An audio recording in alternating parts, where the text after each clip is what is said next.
La radio del nuevo siglo. Esta actividad está siendo transmitida en forma directa a través del streaming del canal de televisión de la Universidad Nacional de Entre Ríos. Vamos a dar comienzo diciendo que para nosotros Pedro es una figura indisolublemente asociada a la de Eduardo.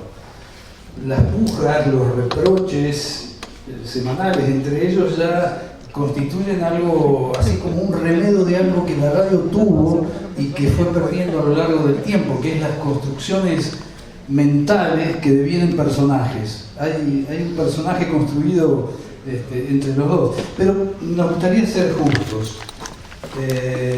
Aunque nuestro interés prioritario sea la radio, Pedro Brigger es mucho más que ese columnista estrella de Marca de Radio. La actividad de este periodista y sociólogo, a quien tengo el gusto de presentar, se despliega en una cantidad de soportes que exceden el marco de la transmisión puramente sonora. Hoy lo podemos seguir a través de la pantalla de C5N, también en el sitio de CNN en español o en Nodal, que es el portal que dirige y que concentra su atención sobremanera en América Latina y el Caribe. La huella de Pedro también ha quedado impresa en forma de libros, son unos cuantos, de manera que solo vamos a mencionar algunos de ellos: ¿A dónde va Nicaragua?, de 1989, Medio Oriente y la Guerra del Golfo, del 91, Los últimos días de la Unión Soviética, del mismo año, Guerra Santa o lucha política, de 1996, Mundo Global, Guerra Global, los dilemas de la globalización, de 2002, y ¿Qué es Al Qaeda?, de 2006, insisto, entre otros.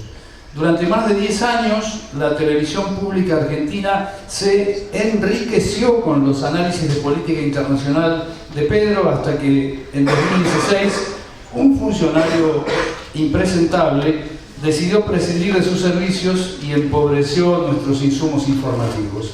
La pluma de Pedro también regó de datos y de ideas los artículos que supieron publicarle Página 12, Le Monde Diplomatique, El Cronista, La Nación e incluso Clarín, claro, en otra época y contexto.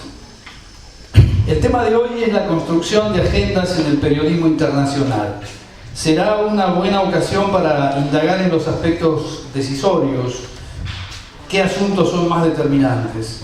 El ambiental, a raíz de la quema del Amazonas; el económico, a propósito de las interminables disputas alrededor del petróleo; el ideológico, a partir de los alineamientos y realineamientos periódicos de países y de bloques continentales. Y también servirá esta ocasión para preguntarnos cuánto sabemos, cuánto desconocemos y qué acontecimientos se escamotean a nuestro conocimiento. ¿Por qué? ¿Por quién? ¿A quién le sirve eso? Más allá de casos noticiosos de coyuntura, Pedro, que siempre son llamativos cuando son trascendentes, ¿cuál es la actitud de los argentinos ante la información internacional? Buenas tardes. Buenas tardes. Bueno, gracias por la presentación. Ya que estamos en un ambiente donde se plantea la radio como eje central, déjame también recordar que estoy todas las mañanas con Gustavo Silvestre en Radio 10, que tengo también ahí un programa los sábados a la medianoche sobre política internacional y música internacional, que se llama Demoliendo Fronteras, y que es una reedición diferente de un programa que yo tenía que se llamaba Juguemos en el Mundo, en la 750, cuyo productor Pablo Russo está por acá en algún lugar, ahí está, un gran productor, y que la radio fue algo que yo descubrí de manera casual, se puede decir. Creo que mucha de la gente que está acá tal vez le habrá pasado o le puede llegar a pasar, porque yo venía de escribir libros y una vez le llevé a Fernando Bravo un libro que había escrito, que vos citaste, Medio Oriente, la Guerra del Golfo, en el año 91, y él me hizo hablar sobre el libro, tema de Medio Oriente, de Irak, por la invasión de Irak a Kuwait, era muy importante, y él me dijo que yo tenía una muy buena voz para radio, cosa que yo nunca había pensado, ni se me había cruzado por la cabeza. Y además porque yo venía del mundo académico, por lo tanto el tema de la radio no era algo que yo había pensado. Y después, circunstancias de la vida, también le llevé el libro a Quique Pessoa, y un gran maestro de radio que después de escucharme y hablar sobre temas de Medio Oriente me dijo, ¿por qué no la seguimos la semana que viene? Y la semana que viene me dijo, ¿por qué no la seguimos otra vez? Se enganchó. Y se fue enganchando y aprendí a querer la radio desde el lugar de adentro. Ahora, también es cierto que, y después retomo por supuesto tu pregunta, aunque está hilvanado con tu pregunta, ¿a qué funcionario te referías cuando mencionaste antes? ¿A Hernán Lombardi? Sí. Ah, bien. No, porque pensé, como había unos cuantos, entonces quería saber, ratificarlo. No sé. Digo, por si alguno tenía alguna duda. No, ahí está con nombre y es que apellido. tal vez no sabían que fue Hernán Lombardi en persona que me echó de la televisión pública. Pero, volviendo al tema de la radio, hay algo que a mí siempre me hizo ruido cuando yo escuchaba informativos de radio sobre temas que conocía o no conocía y que para mí sirve como guía hasta el día de hoy, y es ¿qué le damos a la persona que está del otro lado y escucha? Y recuerdo una vez que estaban hablando de algún conflicto en Yugoslavia y habían dado el nombre de una ciudad y el nombre de un general y una batalla que había sucedido, y Yugoslavia es un tema que yo manejaba en esa época por la desintegración de Yugoslavia, y recuerdo que yo escuché ese informativo y dije, pero acá nadie puede entender nada, nadie, a duras penas saben dónde queda Yugoslavia, la mayoría de la gente que escucha, no pueden saber dónde queda esa ciudad, no pueden saber, y es irrelevante el nombre del general que en ese momento tomó ellos no saber qué ciudad. Entonces me preguntaba por qué dan esos datos.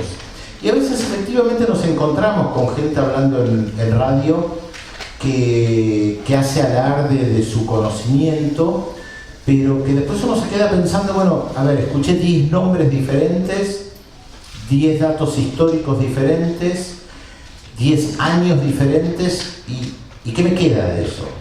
Entonces para mí, desde que ingresé en los medios de comunicación, tal vez por mi profesión de sociólogo también, que se convirtió en una obsesión hablar para que la gente entienda. Y esto no implica bajar el nivel, porque uno puede tener un buen nivel explicando un conflicto sin dar tantos nombres, que después la mayoría de la gente que escucha no retiene, porque no tiene por qué conocer, salvo algo que abunda en los medios de comunicación, y hablando específicamente de la radio, porque eso estamos hablando, cuando te nombran alguna ciudad o estado de los Estados Unidos. Probablemente la mayoría de la gente que está acá conozca más ciudades de Estados Unidos que de Perú o de Paraguay. Y esto es porque permanentemente escuchamos que alguna investigación en alguna universidad de Arkansas, no sé, o Minnesota o donde fuera, descubrieron algo y resulta que algo similar se está investigando en la Universidad de Paraná, pero no llega a los grandes medios de comunicación. Eso es algo que tiene mucho que ver con la pregunta respecto de la información internacional, y que también me motivó a crear este portal de noticias de América Latina y el Caribe, y es ¿por qué no nos enteramos que la Universidad de Paraná, Córdoba, Santiago del Estero, donde fuere, están investigando sobre temas de robótica, de biología o de lo que fuere, y si nos enteramos de una universidad ignota de Minnesota, que no sabemos si es buena o mala, solamente porque lo cubrieron las grandes agencias de noticias? Y eso a mí siempre me hizo mucho ruido. ¿Por qué hoy, teniendo la tecnología que tenemos, que yo puedo escuchar una radio de Lima, ya que estamos en un ambiente donde estamos hablando de radio, yo puedo escuchar una radio de Lima o de Tacna o de donde fuere, cuando hay algún problema en Perú, me tengo que informar de lo que está pasando en Perú de una gran radio argentina, si es que transmite algo de Perú, por lo general no, o de alguna agencia de noticias europea o norteamericana. Si yo hoy puedo escuchar la radio peruana, si hoy por internet puedo escuchar cualquier radio del planeta. Entonces esto es algo que a mí siempre me marcó. ¿Por qué escuchar?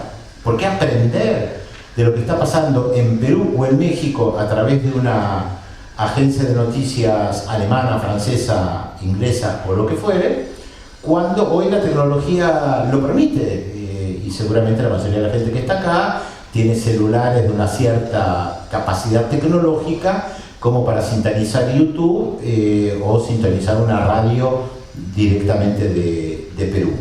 Esto es una cuestión metodológica que para mí es algo muy importante y que tiene que ver con acercar también la política internacional, los temas internacionales, porque todo está ligado con tu pregunta, y también la gran hegemonía de los grandes medios de comunicación nacionales e internacionales que imponen temas y dejan de lado otros temas. A ver, ya que estamos en una especie de conversatorio, esto no es una conferencia, hagamos una pequeña prueba. Le voy a pedir que levante la mano, esto no es científico, por lo tanto tal vez no lleguemos a ninguna conclusión. Apelo a la honestidad de toda la gente que está acá. Yo voy a hacer dos preguntas. Levante la mano con la respuesta. Otra vez, apelo a la honestidad, ¿no? ¿Cuánta gente escuchó hablar de Amy Winehouse? Inmensa mayoría. Pablo Russo no sabe quién es Amy Winehouse, por eso no levanta la mano. No te olvides que la casa de todo. Como los profesores. Levante la mano quien escuchó hablar de Joe Arroyo. Pablo Russo levanta la mano y acá levanta la mano. Dos personas. ¿Por qué menciono esto? Porque murieron la misma semana. Amy Winehouse era una buena cantante británica. De soul. ¿Cómo? De soul. Sí, ni siquiera sé si superlativa, una buena cantante británica. Y Joe Arroyo era un gran cantante de salsa colombiano, gran cantante de salsa. De hecho, su entierro fue masivo. Yo recuerdo que estaba en la televisión pública en esa época cuando murió y mostré la tapa de los diarios colombianos. Entonces, este ejercicio por lo general lo hago y da un resultado bastante similar. Entonces la pregunta es, ¿por qué la mayoría sabe quién es Amy Winehouse y la inmensa mayoría no sabe quién es Joe Arroyo? Entonces, a ver, esto no es porque nacieron con un chip de música británica, ni tienen un chip colocado que rechaza la salsa o la música colombiana. Bueno, desde la época de la Escuela de Frankfurt sabemos que las industrias culturales inciden Exactamente. poderosamente. Exactamente. Entonces, siempre me pregunto, pero hoy, con la información que hay, porque uno puede pensar que 30 años atrás yo dependía básicamente de la cadena de noticias internacional que me habilitaba la información. Pero yo hoy puedo seguir la información de Colombia al mismo tiempo que en Colombia. De hecho, estaba hablando antes con Marcelo Justo, no sé si está por acá, ahí está. Estábamos hablando del Reino Unido y estábamos hablando de la sesión del Parlamento ahora. Y estábamos hablando con Pablo Russo que el diario de hoy a la mañana respecto de lo que pasa en el Reino Unido es viejo. El diario de hoy que me informa de lo que va a pasar el día miércoles en el Reino Unido es información que se roba a eso de las 8 o 9 de la noche del martes. Y con Marcelo estábamos hablando y mirando lo que está pasando en el Parlamento ahora. Y obviamente la radio para eso es fundamental, es irreemplazable. Porque ni siquiera los portales de noticias actualizan tan rápido. Es la ventaja que tenemos con la radio. Y además en un país como el nuestro, esto es algo que yo siempre cotejo cuando viajo, con una gran tradición de radio. Yo me imagino que le pasa a la mayoría de la gente que está acá de tener más de una radio. Hay una en la cocina, hay una en el baño, hay una en la cama. Por todos lados hay radios. Es un fenómeno bastante nuestro. No lo he estudiado. Hay maestros como Carlos Solanowski de la radio que seguramente tienen una respuesta al respecto, pero hay una tradición de radio muy fuerte que no sé cuánto se ha modificado, seguramente bastante con las nuevas tecnologías y el acceso a través del teléfono a la radio, pero la radio portátil sigue ocupando un lugar importante.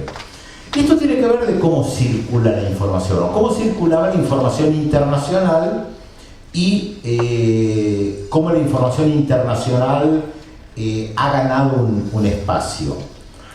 Yo creo que hay varios elementos que permiten comprender por qué la información internacional hoy yo creo que se ha acercado mucho a la gente. Yo diría que hay dos elementos en el caso específico nuestro. Uno, por supuesto, las tecnologías, esto que yo mencionaba antes. Yo puedo hoy leer un diario de Colombia, escuchar una radio de Colombia, ver la televisión de Colombia al instante, al mismo tiempo que lo hace la gente en Colombia. Es más, seguramente yo a las 7 de la mañana leo los diarios de México antes que la gente en México, porque son 2 horas menos en México. Están durmiendo todavía. Claro, o sea, maravillas de la tecnología. Yo leo el diario de México antes que la gente en México, es increíble. Pero bueno, lo mismo con la radio, ¿no? Podría estar escuchando la radio de las 5 de la mañana de México.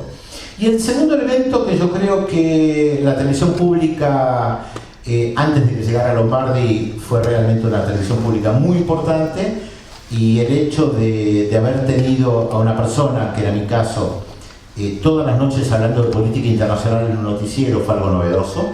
Gran mérito de Ana de Escalón, que venía del Reino Unido y que dijo: quiero tener a alguien todas las noches hablando de política internacional. Y además ella fue también la creadora de ese programa Visión 7 Internacional, que también destruyó Hernán Lombardi. Porque hay que recordar estas cosas, ¿no? Hay que recordar siempre las buenas cosas y las malas cosas. Objetivamente destruyó un programa que era muy visto y que creo que influyó, que acercó la política internacional, porque creo que Visión 7 Internacional tenía el mérito de hablar en un lenguaje llano, sin bajar el nivel, lo que estábamos planteando, problematizando, respetando a la gente que miraba, y que lo pudiera ver ese programa cualquier persona. Lo podía leer alguien con un alto nivel académico y lo podía leer alguien que tal vez nunca había ido ni siquiera al colegio primario. Pero cuando lo planteas como una épica, el haber podido instalar un columnista político internacional en el noticiero de la noche, estás casi dando razón a la sospecha de que la información internacional no tiene una llegada, o no tenía hasta hace algunos años, una llegada muy importante al común de la gente. ¿Eso ha cambiado? ¿Está cambiando? A ver, creo que las nuevas tecnologías se acercan. El hecho de la televisión fue importante. Antes los diarios más relevantes de la Argentina, Clarín, La Nación, le dedicaban mucho espacio. Incluso había gente que viajaba también a cubrir procesos electorales. Enviados especiales. Pero era casi para un nicho muy pequeño. Me acuerdo que mi anhelo, cuando me empecé a acercar al periodismo, era poder escribir una columna semanal en Clarín sobre temas internacionales. Y recuerdo que en una época lo hacía Oscar Raúl Cardoso, que se dedicaba también a la política internacional. Un gran escritor. Gran escritor. Él tenía la columna semanal, la heredó, la columna semanal en Clarín, la que ahora tiene Marcelo Cantelmi. Ahora, él lo hacía con gusto porque le gustaba escribir, pero era consciente de que la mayoría de la gente no leía sus columnas. ¿Se puede decir que estamos alejados del mundo? Sí, no, a mí no me termina de convencer eso, porque somos un país con una matriz inmigrante muy fuerte. Por lo tanto, gran parte de la gente, probablemente de la gente que esté acá también, tiene una matriz en España, en Italia, en Polonia, en Alemania, en algunos otros lugares. Por lo tanto, hay algo donde Europa tiene una cierta cercanía, y de hecho hay mucha información sobre España, sobre Italia. Pero también es verdad que yo creo que el escribir en difícil, diarios, hacía que esto fuera mucho más complicado. O sea, el acercamiento a la información internacional. Y como las radios informaban o informan de una manera que por lo general nadie entiende, entonces es algo como muy ajeno. Yo creo que justamente ahí el mérito del programa que hacemos en la televisión pública es que había una intencionalidad de acercar los temas, de hacerlos amigables.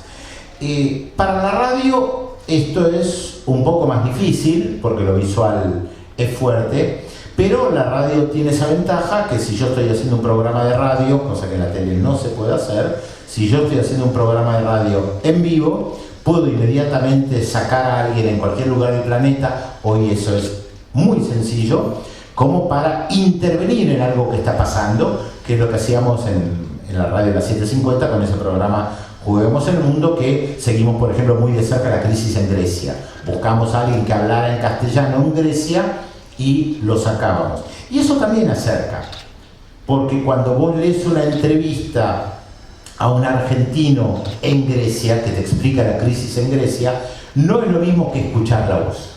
Y donde vos decís, naciste en Quilmes, pero qué bueno, y seguir vinculado a... Tiene una mirada más parecida a la nuestra, ¿no? Exactamente. Entonces, y además hay una cercanía que la radio permite, con los silencios, con los guiños, que el papel no lo tiene. Y el papel tiene otras funciones. Yo no digo que algo sea mejor que lo otro. De todas maneras, permitime jugar al abogado del diablo.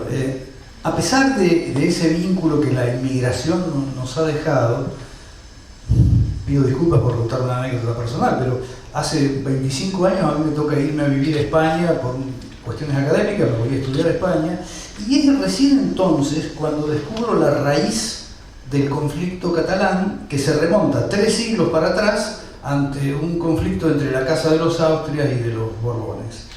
Y desde entonces ese conflicto permanece latente en el pueblo catalán. Cuando uno piensa que nuestra historia, mucho más chiquita en el tiempo, porque lo que había antes de la llegada de los colonizadores fue prolijamente ocultado, cuando uno piensa en todo eso se sorprende que nuestra historia se remonte al 55 y en algunos casos al rosismo, unitarios y federales, mientras ellos siguen discutiendo hoy una guerra de hace 3 siglos. Digo, ese desconocimiento que tenemos del conflicto catalán nos permite entender hoy qué es lo que está pasando en Cataluña y cómo jugamos todo eso en relación con lo que a mí me genera algunas desconfianzas, y es que el nacionalismo catalán es muy difícil desprenderlo de lo que algunos nacionalismos constituyen en nuestros días a través de experiencias recientes que vinculan esos movimientos con movimientos fascistas. No quiero establecer equivalencias antipáticas, pero ¿cuánto sabemos nosotros del conflicto catalán y cuánto se nos escamotea? A ver, ¿cuánto sabemos? A mí se me hace muy difícil responder porque es un conflicto, la cuestión catalana, que yo la sigo hace décadas. Entonces me cuesta responder cuánto sabe la gente que está acá, que nos acompaña. Pero no es tu caso, porque vos sos un sujeto anómalo para estas cuestiones. Pero por eso digo, a mí me cuesta responder. Creo que la pregunta habría que hacérsela a gente que no sea especialista en el tema. Pero creo que la cuestión política, estoy pensando en voz alta, permite la política y aquellas personas que dirigen un país tiene mucha incidencia sobre tu pregunta. No fue casual que Ana Descalón fuera nombrada al frente de la televisión pública y que ella dijera: quiero a alguien que hable de política internacional, porque si bien probablemente no haya sido una orden del Poder Ejecutivo, seguramente se la pusieron al frente del canal y dijeron: hace lo que quieras, vos venís de la BBC de Londres, le decís que vas a armar algo muy bueno, no me meto, era Néstor Kirchner el presidente, tampoco sabía mucho de temas internacionales, no me meto en lo que vas a hacer, haz lo que quieras. Bueno, ella decidió por motu propio. Ahora, vinculado con un proyecto político. Y el proyecto político estaba vinculado también con un cambio en América Latina. En el año 2003-2004 ya está Lula da Silva en Brasil, ya está el Frente Amplio en Uruguay, en el 2005 se le dijo que no al ALCA, se hizo la Cumbre de las Américas, hicimos una transmisión en vivo desde Mar del Plata, ya estaba Hugo Chávez en Venezuela, por lo tanto se empezaba a mirar más de cerca desde una visión política. Claro, buscaron periodistas que estuvieran vinculados o vinculadas a la cuestión internacional con esta visión de acercar también lo que pasaba en América Latina. No buscaron a una persona que tuviera como eje de la información internacional Estados Unidos y Europa. Buscaron gente que tuviera una visión y una perspectiva de integración suramericana, latinoamericana, o por lo menos una perspectiva de interés. Y creo que ese fue el gran mérito de Ana de Escalón en ese momento, de entenderlo. Personas que yo nunca había visto. Cuando a mí me llamó y tuve la primera reunión, nunca la había visto. Me llamó y me dijo, quiero que empieces, no me dio ninguna instrucción, o sea, sabía perfectamente dónde yo estaba parado y nunca se metió en mis columnas. Y yo elegía los temas y hablaba de lo que yo quería. Ahora, ella seguramente sabía que yo venía teniendo esta línea de conducta en radio, porque yo empecé en la radio, como contaba, en la época del 91-92 y llegué a la televisión, estuve invitado muchas veces, pero llegué a la televisión concretamente en el 2004, y yo en la radio, años atrás, decía, a mí Clarín y La Nación no me marca la agenda. Pero no lo decía despectivamente. Yo respeto a todos los medios de comunicación, más allá de las operaciones políticas que se puedan hacer sobre cualquier tema. Yo respeto el trabajo de toda la gente que trabaja. ¿Y por qué yo decía esto? Era pre-internet todavía. Porque si para mí hay algo importante en Bolivia, por más que Clarín y La Nación digan que lo importante es lo que pasa en el Parlamento francés, yo voy a hablar de Bolivia. Porque es una decisión mía y porque para mí Bolivia es más importante. O en ese momento yo valoro que Bolivia es más importante que lo otro. Ahora, esto es algo que desde la... Ahí hay un tema que se vincula a uno de los principios periodísticos más generales, ¿no? Los principios de noticiabilidad. Uno de ellos es la cercanía. En todo caso, Bolivia está más cerca pero lo internacional no. Me parece que hay alguna otra raíz en todo esto. En lo internacional está la centralidad de Estados Unidos y Europa, los países más importantes. Cuando Macri decía durante la campaña electoral del 2015, nos caímos del mundo, a mí me causaba risa, era una tontería, no tenía ningún sentido.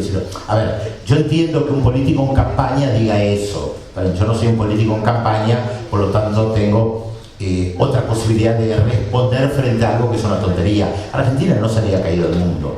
Y los colegas que repetían esto lo decían con intencionalidad política. Fue Cristina Fernández la que llevó a que Argentina ingresara al G20, no Mauricio Macri. Y Argentina no se había caído del mundo. Ahora, en la mentalidad de Mauricio Macri, no lo digo despectivamente, ¿el mundo qué es? Básicamente Estados Unidos y Europa. Y tal vez algo tan alejado como Australia o Japón, algo. Pero básicamente Estados Unidos y Europa. Por supuesto que el periodismo también es sociedad. Pero también tiene que ver con cuestiones políticas que yo señalaba antes. A mí me tocó estar en Venezuela hace unos años y tener una conversación con unas ministras que me reconocían que ellas de Perú y de Bolivia sabían poco y nada. De la misma manera que nosotros sabemos poco y nada, o sabíamos poco y nada, de Ecuador y de Colombia 20 años atrás. Porque justamente no había una vocación integradora en la región. Entonces no se enseñaba de Bolivia. Por eso yo digo, casi como un desafío. Estoy seguro que si pregunto acá nombres de ciudades de los Estados Unidos, rápidamente toda la gente que está acá podrá dar muchísimas ciudades de los Estados Unidos, mucho más que de Ecuador. Y no hago el ejercicio porque a veces la gente se siente humillada cuando yo hago el ejercicio, de preguntar cuántas ciudades de Ecuador conocen. Pero no es una cuestión de humillación. Acá no se trata de humillar. No estamos en un café o en un debate de chicanas. Acá estamos en un ámbito académico donde estamos tratando de analizar qué pasa con los medios de comunicación, cómo se hace radio y cómo se trabaja la política internacional. ¿Y por qué en todo caso no conocemos ciudades de Ecuador al mismo plano que...? Exactamente. ¿Cuántas cátedras universitarias hay en la Argentina sobre Bolivia? Tampoco hay muchas sobre Estados Unidos, ¿no? Pero eso es otro tema. Pero seguimos estudiando la Roma antigua. Eso sí nos distingue, porque los americanos las tienen. Sí, por supuesto, ¿no? Ellos estudian todo. Seguimos teniendo mucho Roma antigua y yo no sé cuánto estudiamos nuestra propia historia latinoamericana, pero tampoco me puse a analizar todos los programas de estudio, todas las carreras de historia en el país como para poder opinar. Pero algo sí sé, hay muy pocos colegas, por ejemplo, en la profesión del periodismo, que saben de política paraguaya, o que saben de política ecuatoriana, o que siguen lo que pasa en Surinam y Guyana, que son parte de América del Sur. Y ya que los mencionaste, así de refilón, ¿a cuáles seguís y a cuáles recomendás de esos colegas informados? Yo recomiendo seguir a todo el mundo, y cada una desde su visión y sabiendo dónde están. O sea, yo respeto... Pero haces control de calidad de lo que publican. Yo leo a toda la gente que se dedica a la política internacional, sea Telma Luzani, Raúl de la Torre, Jorge Díaz, Nathanson, Marcelo Cantelmi, Inés Capdevila, La Nación. Yo trato de leer a todo el mundo. Por supuesto que sé dónde está ubicada cada persona en lo político e ideológico, porque la ideología sigue siendo fundamental. Por eso está ligado a lo que vos decías. Mi mirada de la política internacional está muy vinculada a una visión ideológica que yo tengo del mundo. Para dar un ejemplo que también hace a la radio. A ver, podría dar muchos ejemplos, pero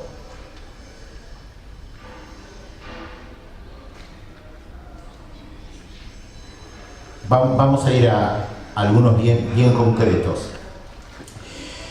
Hay algo que para la radio es muy importante, también para la prensa escrita y también para la televisión, pero en cierta medida para la radio, que es la transliteración. Esto es, cómo escucho yo una palabra en otro idioma y cómo yo la pronuncio o cómo yo la escribo. Hay un ejemplo que está muy cercano a nosotros, que se utiliza mucho, y es esta organización política del Líbano que se llama Hezbollah, y que seguramente toda la gente que está acá escuchó hablar. Ayer Mauricio Macri la volvió a mencionar en el discurso de Naciones Unidas. No voy a hablar de la cuestión ideológica ahora. ¿Por qué decimos Hezbollah? Decimos Hezbollah y lo escribimos con H. Sin embargo, la H nosotros no la pronunciamos. Ahí voy a la prensa escrita. ¿Por qué la escribimos con H? La escribimos con H porque esa palabra ha sido transliterada al inglés o al francés, pero en este caso concreto al inglés. H-E-Z-B-O-L-A, y a veces le ponen una H al final, o le ponen doble R, siendo que nosotros no pronunciamos la H. ¿Para qué se la ponemos al principio? ¿Para qué se la ponemos al final? No entiendo. A ver, lo entiendo. Es la lógica de la transliteración al inglés, de cómo los británicos escuchaban a un árabe pronunciar dos palabras, que es Hizb, partido, y Allah, que es Dios. La palabra Hizb, como ustedes escucharán bien, es una J, no es una H. Ahora, esa J en la transliteración al inglés se escribe con una H. Ahora, yo siempre me pregunté, ¿por qué nosotros escribimos Hezbollah, que ni siquiera pronunciamos la Z, ¿no? La comemos casi en una J? Por la influencia británica. Y porque en el mundo circula así. Y porque si alguien se toma el trabajo de escribirlo Hizballah, seguramente alguna persona que edita el periódico lo corregirá. Y si ustedes tienen un programa de radio y dicen Hizballah, seguramente la persona que está a cargo del informativo les dirá, no se dice Hizballah, se dice Hezbollah. O peor, el que lo escuche tal vez no lo reconozca. La gente en la Argentina lo va a escuchar perfectamente. Pero agrego un dato más. La influencia de los medios de comunicación occidentales es tan fuerte que por lo general en el Líbano los miembros del Hezbollah, cuando hablan de su partido, dicen Hezbollah, aunque está escrito Hizballah. En las remeras está escrito Hizballah, partido de Dios, porque así se llama el partido. Entonces, esto tiene que ver con la influencia que nosotros tenemos de los sonidos básicamente por la influencia europea, anglosajona, que se puede comprender. Y cambiar eso no es fácil. Cambiar eso, en este caso, para el castellano, que es el idioma que nosotros más utilizamos. Ahora, no es un detalle menor cómo lo escribimos. Es una cuestión de cómo nosotros nos relacionamos con el mundo de afuera. ¿Yo me relaciono con el mundo árabe a través del Reino Unido o me relaciono con el mundo árabe de manera directa? Y acá hay una cuestión ideológica. Entonces, en el programa que teníamos en la televisión pública, hablar de América Latina y hablar de temas que tal vez no estaban en la agenda de los grandes medios de comunicación era una decisión ideológica, de visión del periodismo, porque el periodismo no existe en abstracto. El periodismo responde a visiones subjetivas de la realidad. Y todas las personas que están acá, nos incluimos, tenemos versiones subjetivas y nuestras miradas son diferentes. Yo puedo mirar ahora al público y ver algo, y Aldo puede mirar al público y ver algo completamente diferente, porque respondemos a subjetividades diferentes. Y de eso se trata el periodismo. ¿Cómo elijo yo una noticia estando en radio, o de qué hablo en el programa de radio, o qué doy en el informativo de radio? Y yo me agarro la cabeza cuando escucho los informativos de radio, porque realmente siguen la línea de las grandes agencias de noticias, siguen considerando importante lo que pasa en los países importantes, entre comillas. ¿Cuántas veces nos enteramos que murió un actor, una actriz de los Estados Unidos? Muere uno por semana. Que yo a veces leo, la verdad, yo no los conozco y algo de cine tengo. Ahora, ¿cuándo nos enteramos que murió un actor o una actriz rusa? O de la India, o de China. ¿Que no hay cine en la India? ¿No hay cine en Rusia? La producción es mayor que la americana, incluso. No hay cine. En cantidad, no nos llega. Y ahí volvemos a lo de Amy Winehouse y Joe Arroyo. Y creo que esto tiene mucho que ver con tu pregunta inicial, porque todo está hilvanado, y en donde yo personalmente me sitúo respecto de los temas internacionales. Y además, cuando voy a buscar la información, si yo quiero saber qué pasa en el Reino Unido, voy a la prensa británica. Pero si yo quiero saber qué pasa en Irlanda, lo primero que hago es ir a los medios de comunicación de Irlanda. Y si pasa algo en Egipto, lo primero que hago es ir a los medios de comunicación de Egipto. No voy a la BBC de Londres, por más que sea muy buena y yo la respete. ¿Por qué? Porque tengo una visión ideológica. Me dice, yo voy primero a las fuentes, algo que nos enseñan como que es el ABC. Y además, porque la mejor información la voy a tener en el lugar. Y si pasa algo en Paraná, no voy a leer Clarín. Si yo estoy en París, voy a venir a los medios de comunicación de Paraná, porque son los que van a tener, esos medios de comunicación, la información mucho más certera de lo que está pasando en Paraná frente a un hecho. Sí, entre ellos yo iría primero a la radio de la UNER, ¿no? Ya. Te quería proponer un par de escalas por allí. La primera es México. A mí me ha tocado viajar bastante a México en los últimos años, y sin embargo tengo algunas dudas para entender hoy lo que está pasando con el proceso que encabeza AMLO. Tengo amigos que están más cerca y que están más lejos de AMLO. Y yo no consigo poner en foco una imagen precisa de este hombre que viene del PRI, que después se pasó al partido de Cuauhtémoc, cada pena y que ahora creó Morena.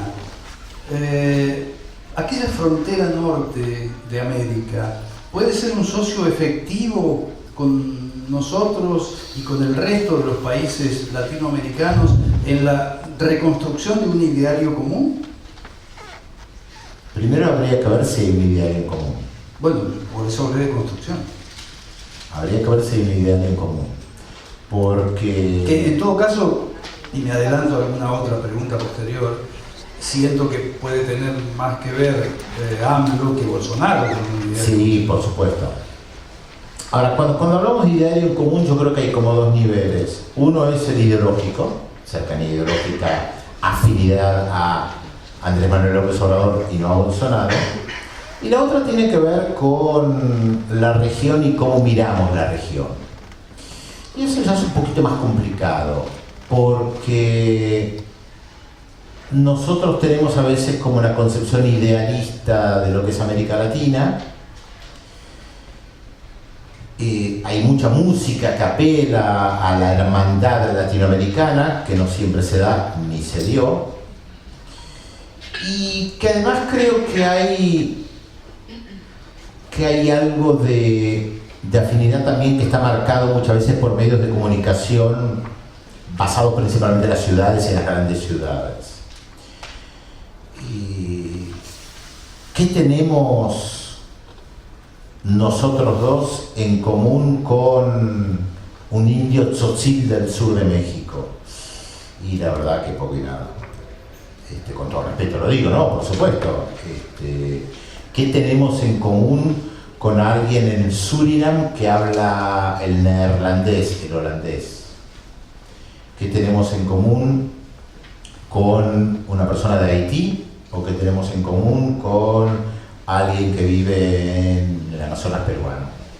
No me queda claro. Pero en todo caso, los aborígenes mexicanos sí deben tener muchos puntos en común con los nuestros, ¿no?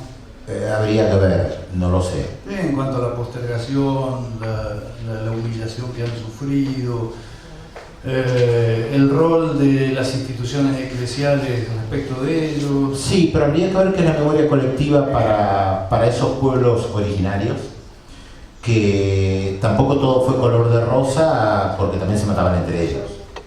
Entonces no es que el ideal del Tahuantinsuyo, de los incas y de los mayas, estaba todo bien. También oprimían otros pueblos, los conquistaban, pasaban de huello. Entonces creo que tampoco hay que hacer una idealización de la época precolombina, no digo que lo estés haciendo. Por eso digo, me pregunto qué tenemos. Esa idealización tampoco corresponde para nuestro pueblo aborigen. No, por supuesto. Ahora, creo que desde lo político, porque al fin y al cabo estamos hablando desde lo político también en el caso de Andrés Manuel López Obrador, creo que hay una conciencia de que la región, tomado en primer lugar desde lo geográfico y después de una historia de conquista, ocupación, postergación, se puede trabajar mucho mejor o nos podemos insertar mejor en el mundo frente a numerosos bloques que ya existen y que por historia son mucho más poderosos.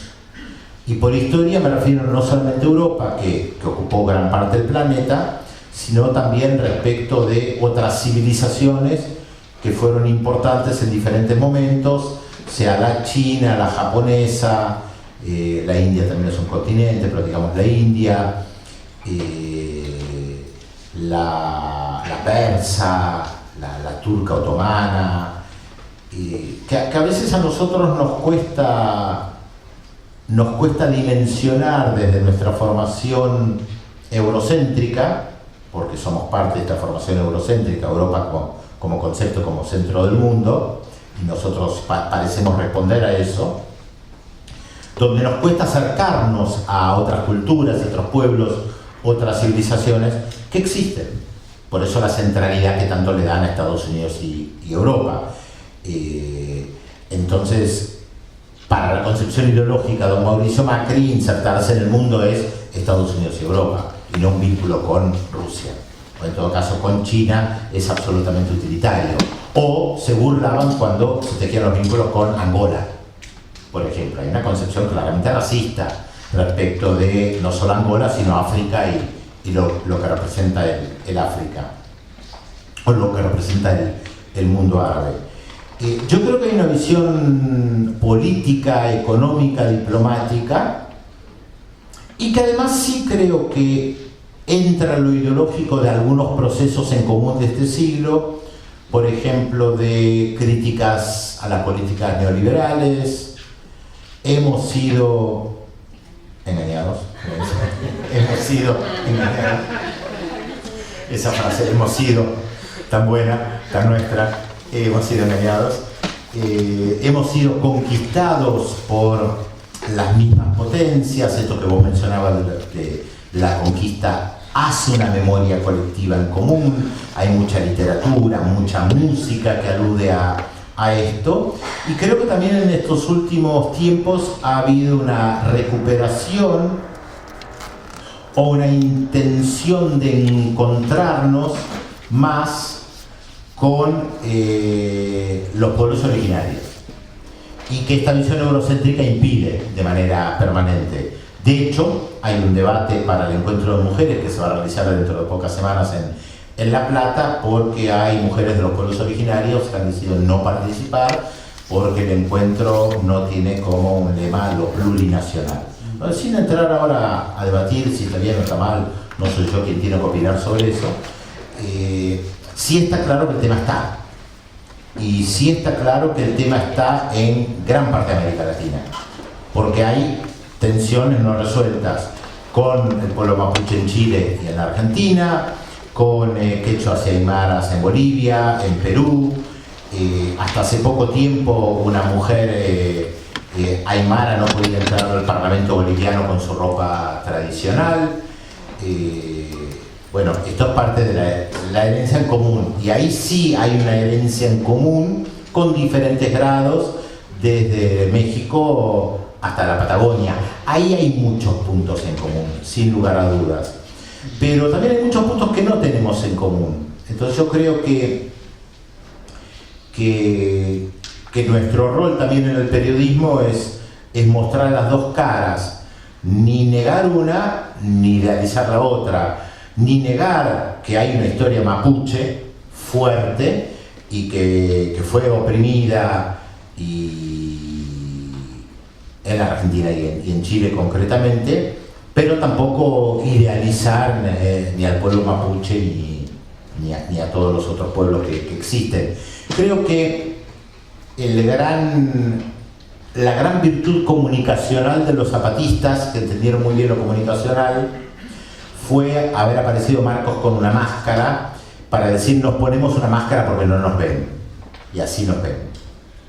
Y efectivamente lo que hizo Marcos en ese momento, creo que desde lo mediático, simbólico, fue muy fuerte, de la misma manera que la consigna feminista "y ahora que sí nos ven" también está fuerte, algo invisibilizado. O sea, la consigna creo que es mucho más potente de lo que somos conscientes de lo que es, porque va al fondo de cuestionar la sociedad patriarcal.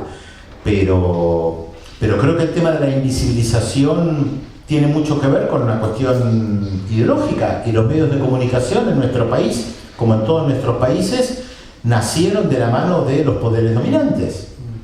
Quienes construyeron la Argentina, quienes construyeron la economía argentina, quienes construyeron los derechos para una minoría y no para las mayorías, quienes no dieron el voto a las mujeres, quienes construyeron un poder jurídico, construyeron también un poder mediático que los beneficiara y apañara. Esa relación entre comunicación y poder político, para cambiar de país ahora, ya que lo mencionamos Ni hablamos demasiado de López Obrador, pero bueno. Claro, para ir a Brasil, los medios de comunicación han demostrado ser tan poderosos como para poner un presidente y voltearlo poco tiempo después, con Collor de Mello.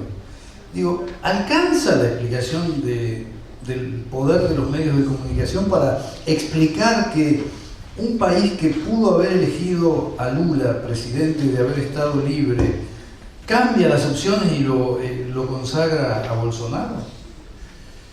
No solamente los medios de comunicación. Nosotros, como periodistas, por supuesto que tenemos un lugar importante al instalar temas, unos u otros temas. Creo que en el caso de Brasil hubo una conjunción de factores, pero donde el poder mediático fue fundamental. Las filtraciones a la prensa del juez Moro fueron claves. Creo que nosotros podríamos dar numerosos ejemplos de casos donde el poder político usó a los medios de comunicación para generar consensos o utilizar políticamente y crear un sentido común. A ver, voy a tomar un ejemplo bien concreto. En el año 2003, Estados Unidos invadió Irak. Estados Unidos trata de conseguir el apoyo de Naciones Unidas, del Consejo de Seguridad, no lo obtiene. Dos países de Latinoamérica, entre otros, se oponen, México y Chile en ese momento. Y Estados Unidos invade Irak por su cuenta. Necesitaba generar un consenso, por lo menos dentro de su población, después de la herida abierta de Vietnam, de que sí o sí había que invadir Irak. Los medios de comunicación fueron muy importantes. Una de las jugadas habituales era filtrar desde el poder político, y esto estoy seguro que se sigue haciendo en todo el mundo, filtrar desde el poder político a los medios de comunicación información para que el medio de comunicación dé la información que después la retoma el poder político. Caso bien concreto. Unos iraquíes, esto pasó, no es en abstracto, iraquíes que trabajaban para el Departamento de Estado, eran cobijados por el Departamento de Estado, le pasaban información al Departamento de Estado de las armas de destrucción masiva, así las llamaban, que tenía Saddam Hussein. Que nunca se encontraron. El poder político que hacía con esa información, que estaba manipulada, porque estaba trabajada entre ellos, se la pasaba al New York Times. Y le decían, fuentes fidedignas, nos pasaron esta información. A cualquier persona que trabaja en periodismo le encanta tener una primicia o tener una información que no tiene nadie más. Entonces voy a mi jefa en la redacción y digo, me pasaron este dato, es buenísimo, soy el primero que lo tiro. El New York Times tiraba la información de que fuentes fidedignas de primer orden, chequeado, le había dado la información que las armas de destrucción masiva de Saddam Hussein estaban en el lugar X. ¿Qué hacía después el Departamento de Estado? Los voceros, el secretario de Estado, salía con el New York Times y mostraba, ven, lo dice el New York Times, palabra sagrada, lo dice el New York Times. El New York Times dice, porque lo chequeó, no lo decimos nosotros, el Departamento de Estado, lo dice el New York Times, que Saddam Hussein tiene armas en la ciudad X y tal. Y es una forma de generar el consenso dentro de la población, porque hay ciertas vacas sagradas en el periodismo que cada una de nosotros tendrá, de gente que le cree. Entonces, en una época, para alguna gente, yo tenía un tío que decía, dice la nación. Yo me acuerdo, yo era chiquito, y él decía, dice la nación. Bueno, yo con mis 10 años no podía rebatir absolutamente nada, pero escuchaba a mi tío decir, dice la nación, palabra sagrada. Dice el New York Times. ¿Quién soy yo para rebatir lo que dice el New York Times? Ahora, en esa época, año 2003, tecnología mediante, medio de comunicación, internet mediante, ya sabíamos, incluso en Paraná, que Saddam Hussein no tenía armas de destrucción masiva, o por lo menos dudábamos muchísimo. 2 años después de la invasión a Irak, el New York Times publicó un editorial, lo pueden encontrar, reconociendo que habían malinterpretado alguna información, que la habían subestimado otras, que no habían tenido toda la información y que se habían equivocado. Dicho de manera muy elegante, al fin y al cabo sabe escribir la gente que escribe los editoriales del New York Times, dicho de manera muy elegante, no dijeron mentimos, ni dijeron o fuimos parte de una invasión y eso provocó la muerte de mucha gente, pero fueron parte. Y esa es la respuesta. Se crea un ambiente, un ruido, un consenso, que nosotros tenemos muchos ejemplos que se repiten a diario. Se robaron un PBI. Claro, nosotros nos reímos, ahora hay mucha gente que lo repite. Claro, nadie acá repetiría eso porque encima estamos en una universidad y no diríamos esa burrada, pero mucha gente lo repite. Han salido varias menciones a los Estados Unidos. Yo me acordaba, mientras las escuchaba, de aquella frase célebre de Porfirio Díaz, ¿no? el referente del porfiriato mexicano, que decía, pobrecitos los mexicanos, tan lejos de Dios y tan cerca de los Estados Unidos. ¿Qué cabe esperar de la próxima relación que América Latina, de confirmarse este regreso al progresismo en algunos de nuestros países, puede sostener con Trump? Y ya que estamos ahí, te hago la segunda. ¿Bernie Sanders puede tener chances en estas condiciones? Mi respuesta es muy sencilla, lo único que no se puede predecir es el futuro. No sé. Es muy difícil decir qué es lo que va a pasar. Yo puedo tratar de pensar algunas líneas. Creo que una cuestión fundamental para nuestro trabajo pasa por discernir, más allá de las pavadas, ¿no? De se robaron un PBI o el chavismo K, que tantos colegas repiten, que bueno, es una burrada que ni se puede discutir. Pero yo creo que en nuestra profesión hay una cosa que tenemos que distinguir, dado que partimos de subjetividades, y es diferenciar lo que a nosotros nos gustaría que sucediera de un análisis lo más, voy a usar una palabra que no me gusta, pero la uso igual porque la van a entender, lo más objetivo posible. No me gusta porque la objetividad no existe. Y eso es confundir la realidad con nuestros deseos. Exactamente. Los norteamericanos tienen una frase en inglés que es muy buena, que yo la uso bastante traducida al castellano, que tiene que ver con esto, pero que no termina de tener la magia que tiene en inglés, que es wishful thinking, expresión de deseos. A mí me gustaría que... Y yo creo que en nuestra profesión es muy importante distinguir entre lo que a mí me gustaría que pasara con la realidad. Y voy a tomar un ejemplo bien concreto que tiene que ver con tu pregunta. Cuando el 9 de diciembre Cristina Fernández dejó la Casa Rosada con ese acto gigantesco, yo me quedé pensando y busqué qué antecedentes podía encontrar de presidentes o presidentas dejando el poder con un acto multitudinario, callejero, con miles y miles de personas, porque me había parecido único ese momento. No lo estoy valorando en el sentido de lo lindo o lo malo, ¿no? Sino me había parecido único, me había parecido muy potente, y la verdad yo no recordaba otros casos, así que me puse a investigar y efectivamente no encontré. Por supuesto, al día siguiente, Mauricio Macri asume, hay poca gente, que lástima si llueve, dijo él, o que el tiempo no estaba bueno, algo por el estilo, expresión de deseos. Pero más allá de eso, a mí me impactaba menos la poca gente en las calles, porque no era la visión ideológica del PRO de llenar las calles, no está en su ADN el tema de las multitudes en las calles.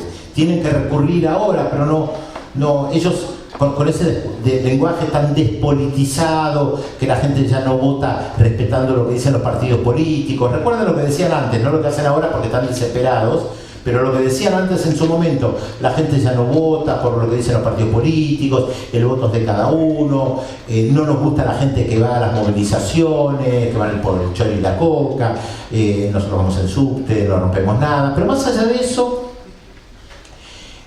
a mí me impactó mucho lo del 9 de diciembre, y el 11 de diciembre publiqué un artículo tratando de analizar lo que había pasado en la Argentina con una proyección latinoamericana, y yo utilicé una expresión que es: no es lo mismo una derrota que estar derrotados. Porque para mí lo que había pasado en ese momento era una derrota política del movimiento liderado por Cristina Fernández, sin lugar a dudas, se habían perdido las elecciones, pero no era un movimiento derrotado en el sentido histórico de lo que había pasado en América Latina con los movimientos progresistas en otro momento. Es lo mismo que pasa entre frustración y fracaso, no son iguales. Podemos utilizarlo. pero con algo más fuerte todavía, que no responde exactamente a frustración y fracaso, porque en el siglo XX una parte importante de los gobiernos progresistas, en el más amplio sentido de la palabra, habían sido derrocados, destruidos en algunos casos, y sus líderes políticos o asesinados o en el exilio o destruidos para siempre. Salvador Allende en el 73 en Chile. Claro, pero eso es irrevocable. Lo que digo es que lo otro tiene mucho que ver con la batalla cultural que se intentó en términos de despolitizar los análisis y tratar de convencer a la gente de esto que vos repetiste 2 o 3 veces, que se robaron un PBI.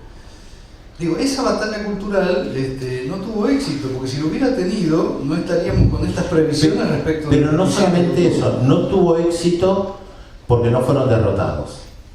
Porque Rafael Correa, con el giro que dio después Lenín Moreno, hoy no puede volver a Ecuador, pero sigue siendo una figura importante. Claro. Lula está preso, pero sigue siendo una figura importante. Cristina Fernández había sido derrotada y en ese momento yo decía, sigue siendo una figura política importante. La realidad la estamos viendo. O sea, lo que estaba marcando era que esa derrota no era una derrota histórica. Las derrotas históricas marcan ciclos y cuesta reponerse, y a veces lleva décadas hasta que los movimientos populares se reponen. Y yo lo que planteaba desde el año 2005 aproximadamente es que en América Latina había una disputa entre una corriente progresista, otra vez en más amplio sentido de la palabra, de izquierda, centroizquierda, socialista, populista, popular, nacionalista, nacionalista de izquierda, peronista, todo mezclado, y una corriente de derecha liberal, liberal conservadora, neoliberal, tampoco homogénea, y que esa disputa se reflejaba que en un momento en América del Sur, dejando de lado a Surinam y Guyana, 8 de los 10 países de la región estaban gobernados por gobiernos progresistas.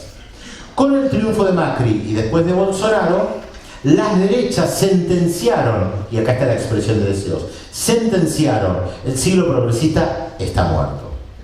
Y yo me acuerdo que decía, retomando lo que había pasado el 9 de diciembre, e incluso con Bolsonaro, el siglo progresista no está muerto. Acá continúa habiendo una disputa. Y por eso lo de Venezuela es tan importante. Por eso Estados Unidos necesita destruir a Venezuela. No porque haya una dictadura. Son tonterías que la gente puede repetir, pero seamos serios. Porque si efectivamente el problema fuera la dictadura, Estados Unidos tendría que haber derrocado unas cuantas dictaduras peores que la venezolana, y obviamente no lo hace. Bueno, conocemos un poco de la historia latinoamericana, y no solamente latinoamericana. Entonces, ¿por qué el tema Venezuela es tan importante? Porque es un eje, con todas las diferencias que tiene, es un eje de este ciclo progresista. Por eso tienen que destruir al chavismo. Por eso Venezuela es tan importante. Ahora, si tomamos en cuenta México, y el triunfo de México marcaba la disputa, Argentina, elecciones en Uruguay, elecciones en Chile, en Bolivia, perdón. Supongamos que gana Alberto Fernández, gana el Frente Amplio, gana Evo Morales, está México por el otro lado. Lo más comprometido parece lo del Frente Amplio. Aparentemente, lo que te encontrás es que dos países muy importantes como Argentina y Chile están otra vez en sintonía, con sus diferencias, por supuesto, y sus particularidades. ¿Argentina? Argentina y México. Y México. Argentina y México. No, dijiste Chile. Perdón, Argentina y México están en sintonía. Y con todo el respeto a los países más pequeños, el poder simbólico que tiene México y Argentina no lo tiene El Salvador y no lo tiene Chile, ni siquiera Bolivia. Entonces, pensando en tu pregunta respecto del futuro, de la misma manera que yo no sentencié que el ciclo progresista se había acabado, digo, la disputa continúa, tampoco me atrevería a sentenciar que las derechas están acabadas. No. Solo que en este caso hay que ver cómo repercute, no lo sabemos todavía, el fracaso de Macri, porque justamente Argentina no es cualquier país. Y el fracaso de Macri, en este caso, y principalmente en lo económico, para América Latina yo creo que va a ser importante, porque la revuelta del 19-20 de diciembre de 2001, más allá de la interpretación local que le querramos dar, a nivel latinoamericano e incluso internacional, fue vista como un fracaso de las políticas neoliberales. Lo que fracasó en el 2001, como lo vio el mundo, lo que fracasó en 2001, o sea, lo que estalla en el 2001 es la política del Fondo Monetario Internacional y las políticas neoliberales. Lo que fracasa ahora, otra vez, son las políticas del Fondo Monetario Internacional y las políticas neoliberales. Y esto el mundo lo ve. Y para América Latina tiene un efecto simbólico muy fuerte. Estamos llegando al momento en el que me gustaría abrir la pregunta de una última consulta de mi parte. ¿Cuánto dirías que te fortificó, que te capacitó, que ha sido determinante en lo que hoy sos, tu formación como sociólogo, y cuáles otras formaciones nutren mejor los análisis políticos internacionales? No hay una respuesta lineal. Estamos en una universidad, soy egresado de una universidad pública y la formación académica es indispensable. Y eso se nota. Cuando vos lees, escuchás, en el periodismo me refiero, porque estamos hablando del periodismo y también del radial, cuando vos escuchás a alguien con formación académica, en una frase tiene la capacidad de sintetizar conceptos donde aquella palabra que se usa en inglés, el background, todo lo que tenés atrás tuyo, que son las decenas de libros que te morfaste durante muchos años, están acá. Y en una frase la identificas. Y te das cuenta cuando alguien tiene una capacidad de conceptualizar con formación académica. Por supuesto que, digo una generalización, hay mucha gente que tiene formación académica y dice burradas. Hay gente que pasó por las universidades y habla del chavismo K. Qué ridículo, no se sostiene. Algunos llegan al presidente. También, en algunos casos. Por lo tanto, esto es fundamental. La otra cuestión tiene que ver a veces con experiencias de vida personales. Yo viví 11 años en Israel y la experiencia de haber vivido en otro país a mí me enriqueció muchísimo, un estado además muy particular, con corrientes migratorias de todo el mundo. Bueno, hoy hay muchas ciudades multiculturales, Londres, París, Ámsterdam, incluso en el Estado español, Barcelona, Madrid, uno se encuentra esto. Lo multicultural te nutre, te abre la cabeza a encontrarte con gente que viene de un pensamiento completamente diferente, que le entra a las cosas de una manera diferente, que tiene una cosmovisión completamente diferente y que te cuesta entender. Pero bueno, hay que tratar de acercarse y entender aquello que en un primer momento me parece una tontería y que después descubro qué interesante que es. Muy bien. Y un elemento más, el tercer elemento para mí fundamental, que yo siempre lo recomiendo, que es aprender idiomas. Eso te acerca al mundo, te abre la cabeza, y creo que, dado que estamos otra vez en el ámbito universitario, es algo que hay que proponerse a largo plazo. O sea, porque la gente tiende a desesperarse, pero estudiar chino parece muy difícil. Mi mamá, que no era del mundo académico, que a duras penas terminó segundo grado, siempre decía, lo que no se sabe es difícil, lo que se sabe es fácil.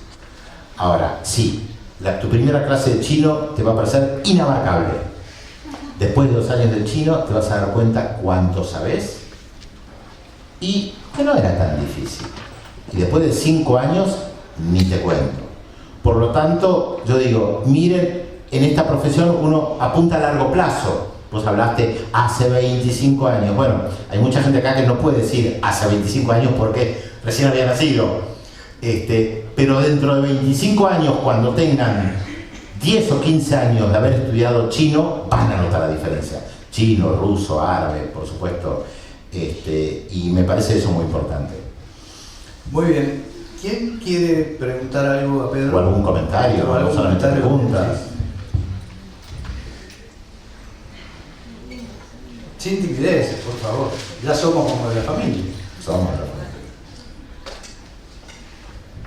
Sí. También Ahí está el micrófono. Cuando surge Nodal, buenas tardes, mi nombre es Osvaldo Daniele, vengo de la ciudad de Río Cuarto, de la Universidad Nacional de la Radio de la Universidad. Cuando surge Nodal como sitio web, me llamaba la atención porque tenemos, que seguimos todos latinoamericanos, tenemos puesta la centralidad en Telesur y resultó, al menos en algún grupo, alguna suerte de pregunta, la necesidad de aparecer Nodal. Hoy nos reapoyamos en Nodal también para los abordajes de estos temas, y en particular quería también sugerir llegarse a la información latinoamericana también en los espacios de YouTube, ¿no? Hispan TV, importante, RT en España también. Bueno, Hispan TV es una cadena iraní, RT es una cadena rusa, y justamente Nodal surgió con el concepto de dar información de América Latina y el Caribe generada básicamente en América Latina y el Caribe, sin ser fundamentalistas ni fanáticos, porque a veces publicamos cosas que han aparecido en medios de comunicación no latinoamericanos y caribeños. Pero justamente es un producto de lo que yo venía contando acá. ¿Por qué yo tengo que enterarme de algo que pasa en Paraguay a través de una agencia de noticias francesa, inglesa o italiana? Con todo el respeto que yo tengo a esas agencias de noticias. Ahora, hasta el día de hoy, miren, abran mañana Clarín, La Nación, y van a encontrar una información de México en base a agencias, AFP, ANSA, AP, F. ¿Pero cómo puede ser? Porque hay algo que hay todavía en el periodismo, la gente es muy vaga, muy vaga. Entonces mucho más fácil recibir el cable de F, picar el cable como se dice, reproducirlo, lo corto, lo pongo, sobre Paraguay, que ir a la prensa paraguaya. A lo sumo puedo leer La Jornada de México, que es un periódico un poquito más intelectual, a lo sumo algún diario brasileño, tal vez el de Mercurio de Chile, pero un diario de Paraguay. Esta es la visión que tiene la mayoría de la gente, es esa visión, el concepto de eurocéntrico tiene que ver con esto. Además, como judío alemán lo puedo decir sin ningún tapujo, porque vengo de una formación europea, así que sé perfectamente de lo que estoy hablando, de cómo se mira el mundo con ojos europeos. Pero no es el desprecio a lo europeo.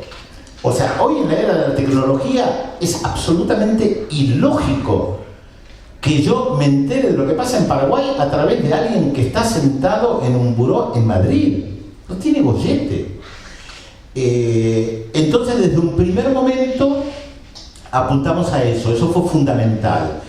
Esto llevó incluso a algo que para muchas personas es ridículo, pero yo me sostengo, que es tratar de publicar, dado que estamos en un continente o en una región multilingüística, en el idioma original. La información que llega de Brasil, por lo general, tiene el material en portugués. Y la gente, yo no leo portugués, bueno, hacer esfuerzo. ¿Qué querés que te diga? Vamos a complementarlo con algo en castellano si podemos, y si no en portugués.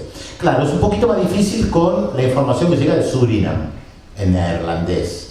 Ahí solemos poner el título en castellano, y si podemos encontramos algo en castellano. Pero es una cuestión de filosofía, de respeto a la gente que hace periodismo en Surinam, en neerlandés, o en Guyana en inglés, o en Brasil en portugués, que es publicar en el idioma original. Si lo podemos complementar con castellano, bien, lo hacemos. Y si no, hoy hay herramientas, porque hoy, si mirás Nodal, como cualquier otro medio de comunicación, a través de un dispositivo, podés también acceder a un traductor. ¿No serán buenas las traducciones? No serán buenas, pero es mejor que nada. Y creo que esto responde a una filosofía. Y solo América Latina y el Caribe, porque no había. Aunque parezca increíble, hasta la creación de Nodal no había un medio de comunicación que se dedicara solo a América Latina y el Caribe. Y esto tiene mucho que ver con lo que estamos hablando. Hay medios de comunicación muy buenos que tienen una mirada desde el sur, como Telesur, por ejemplo, pero abarca lo que pasa en todo el mundo. No es solamente América Latina y el Caribe. Y lo distintivo de Nodal es solo América Latina y el Caribe, tratar de publicar documentos. Por ejemplo, ahora que se hace la Asamblea General de Naciones Unidas, tenemos un apartado especial con los discursos de los presidentes de América Latina y el Caribe en la Asamblea General de Naciones Unidas. Si vos querés leer el discurso de Macri, de Evo Morales, de Vizcarra de Perú, de Duque de Colombia, están ahí. No tenés que ir a Naciones Unidas, es un servicio. No lo vas a tener en ningún otro lugar. Te vas a enterar del discurso de Macri, del recorte que hace la prensa argentina, del periodista o la periodista que leyó el texto de Macri o lo vio y recortó lo que quiso. Bueno, yo te doy el texto completo, elegí lo que quieras después, con todos los discursos. Y esto tiene mucho que ver con no depender de otra gente que te haga el recorte, sino que vos tengas la posibilidad de hacer el recorte. Pero ahí volvemos al tema de la vagancia, ¿no? Obviamente para mí es mucho más simple que alguien haya leído todo el discurso de Evo Morales, tampoco es tan largo, pero que se haya tomado el trabajo de leerlo, recortó esto y esto, me lo da servido y yo lo reproduzco. Pero está aquí que del discurso de Evo Morales yo rescato una cosa diferente de lo que rescataron la mayoría. Porque a mí el quinto párrafo me parece mucho más importante que el primero o el último. Entonces yo con mi mirada subjetiva digo lo del quinto párrafo, que la inmensa mayoría de los medios de comunicación no hizo. ¿Por qué? Porque todos tomaron el mismo cable de F.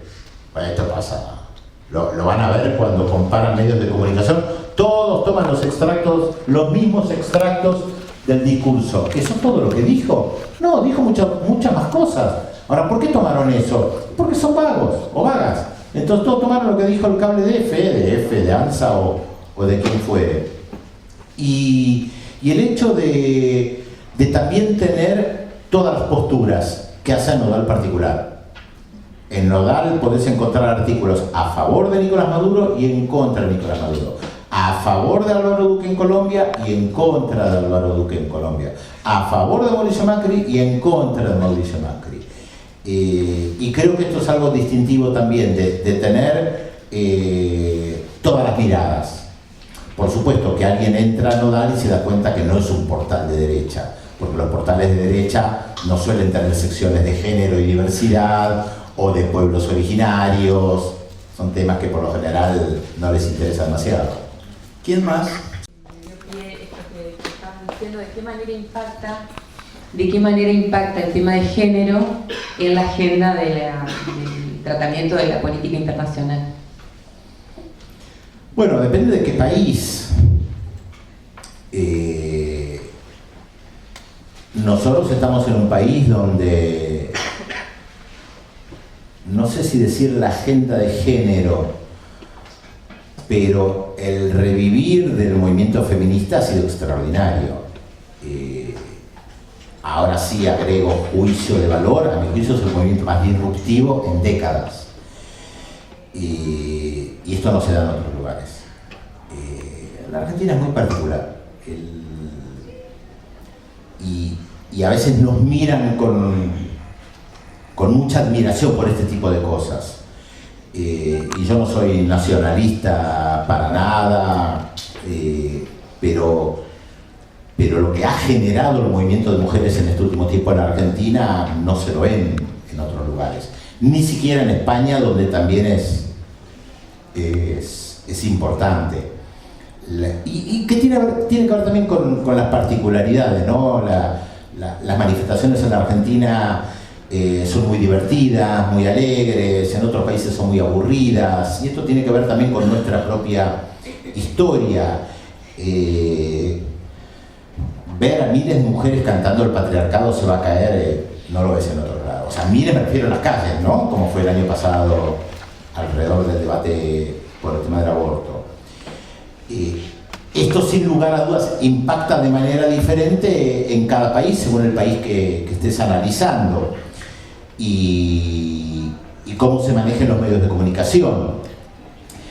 Yo podría darte datos duros que seguramente toda la gente que está acá conoce, que el periodismo sigue siendo manejado por hombres, que la mayoría de los directores siguen siendo hombres, los directores, que aún teniendo directoras mujeres no necesariamente eso implica tener una agenda de género, pero me parece que que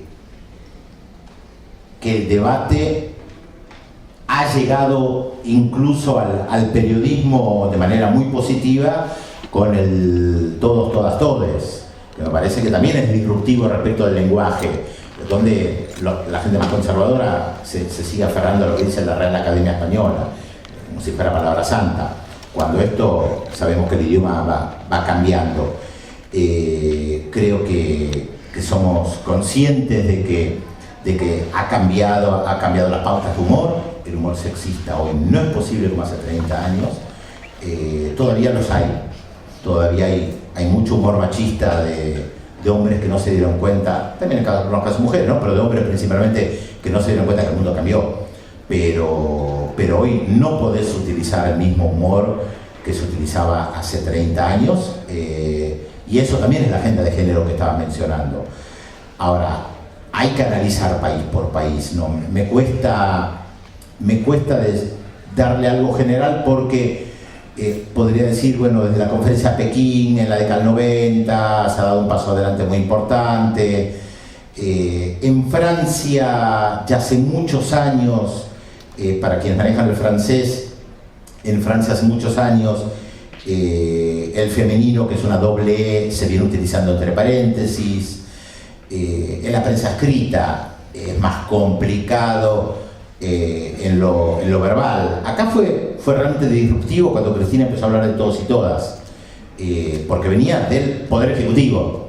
Ahí está la importancia, lo simbólico, cuando viene la palabra desde el Poder Ejecutivo y la fuerza que tiene que un presidente o una presidenta diga lo que puede, porque eso marca, impacta en la sociedad. Y mucha gente se reía de eso.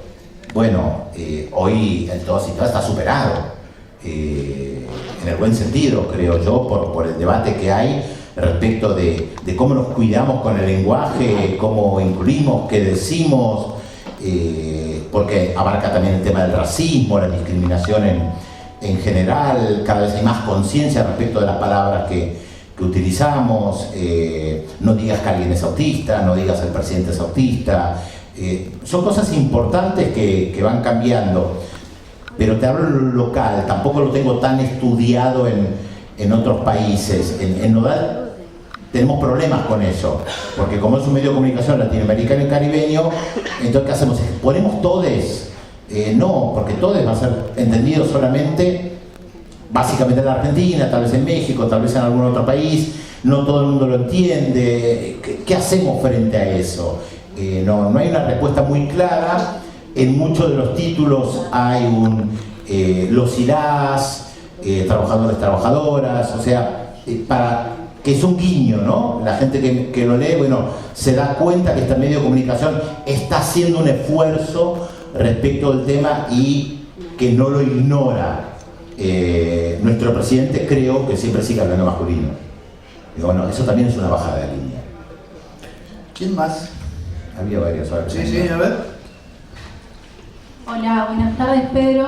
No quería dejar pasar tu presencia para preguntarte un poco qué lectura haces a partir de la demanda que se hizo 2 días atrás a 5 países por contaminar, entre los cuales se encuentra Argentina, y también un poco qué análisis podés hacer entre tantas lecturas y relatos que abundan y que aturden en torno a la figura de Greta Thunberg también. ¿En la figura de? De Greta Thunberg.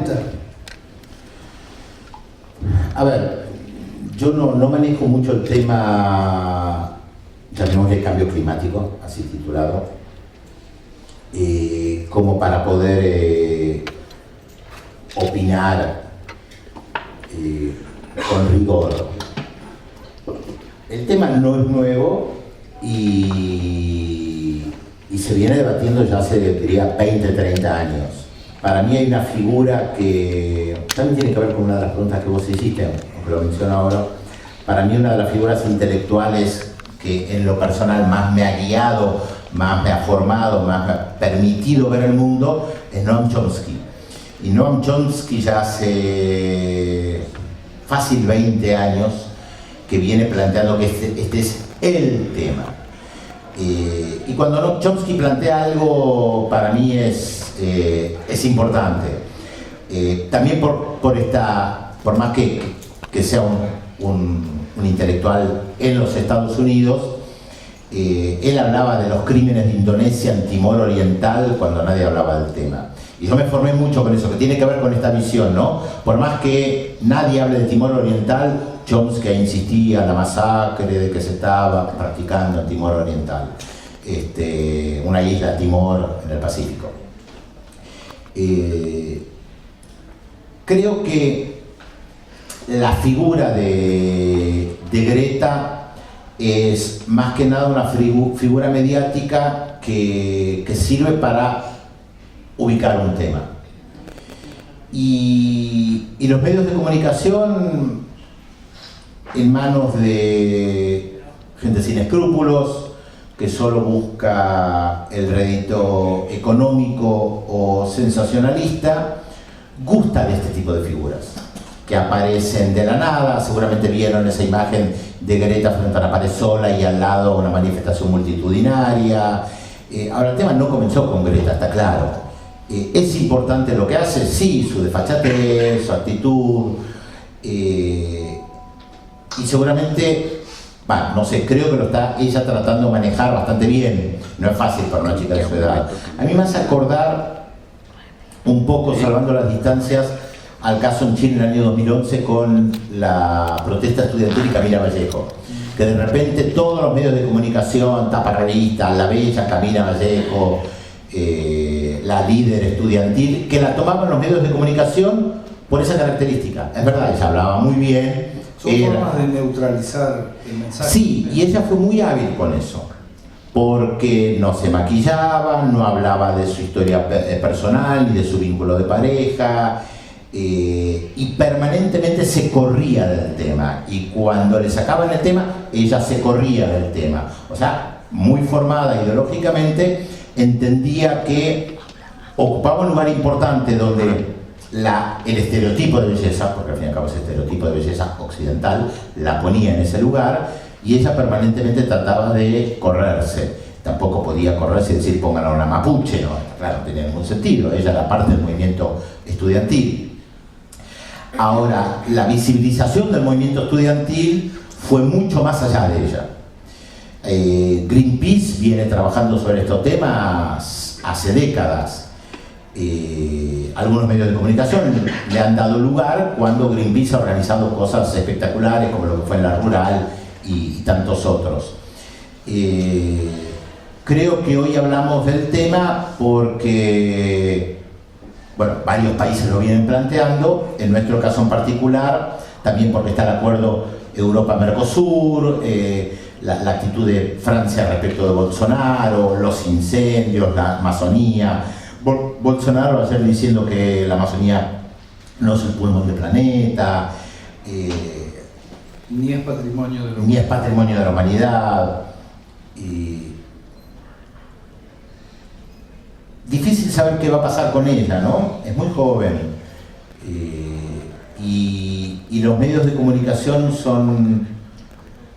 A veces me sitúo afuera, digo son y no somos, porque además yo reniego esa actitud, no solamente muy perverso, sino muy de usar y tirar. Y esto lo hemos visto en innumerables ocasiones, en programas de chimentos, en la política, en todo. Usamos, tiramos. Entonces espero que no tenga ese destino y que esto no le afecte en lo personal también. No es fácil resistir a los medios de comunicación. Y hay muchos casos donde vamos a encontrar revueltas donde los medios, en la necesidad de encontrar una figura, toman a la figura y se olvidan de lo que pasa alrededor. Recuerdo también en 2011 cuando fue la revuelta en Egipto, que no tenía un liderazgo muy claro y los medios occidentales trataban de buscar una persona y encontraron a un trabajador en Google de Egipto que había estado preso y que unas horas y que le había pasado algo muy fuerte en la cárcel y un amigo que creo que habían matado, y de repente lo pusieron a la fama, tapa de revista Time, y él decía yo no quiero estar en este lugar, Yo no dirijo nada, no soy líder de nada, acá este movimiento es mucho más amplio. Y efectivamente pasó sin pena ni gloria después. Ahora, tuvo su momento de gloria, con pena tal vez, tuvo su momento de gloria durante, no sé, unos meses. Después lo tiraron, nadie se acuerda de él.